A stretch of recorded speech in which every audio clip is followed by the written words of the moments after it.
আসসালামু আলাইকুম। তো আজকের ভিডিও সূরা ফাতিহার বাংলা অর্থ বা বাংলা মানে। তো শুরু করছি।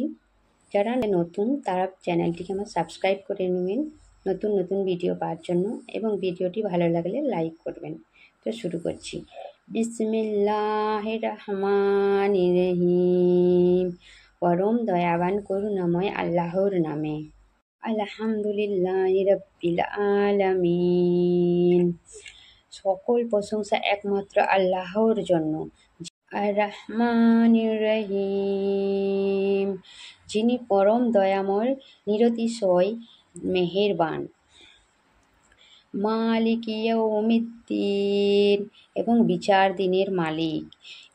ইয়াকা না'বুদু ওয়া ইয়াকা নাস্তাঈন, আমরা কেবল তোমারই ইবাদত করি এবং কেবল তোমারই নিকট প্রার্থনা করি। ইহদিনাস সিরাতাল মুস্তাকিম, আমাদিগকে সঠিক সুদৃঢ় পথ প্রদর্শন করো।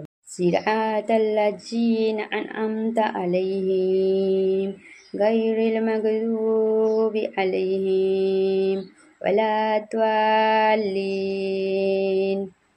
ওইসব লোকের পথ যাহাদিগকে তুমি পুরস্কৃত করিয়াছ, যাহারা অভিশপ্ত নহে, যাহারা পথভ্রষ্ট নহে।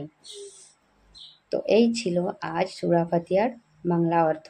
ভিডিওটি যদি ভালো লাগে অবশ্যই একটি লাইক করে দেবেন এবং নতুন হয়ে থাকলে সাবস্ক্রাইব করে দেবেন। ধন্যবাদ ভিডিও দেখার জন্য। আসসালামু আলাইকুম।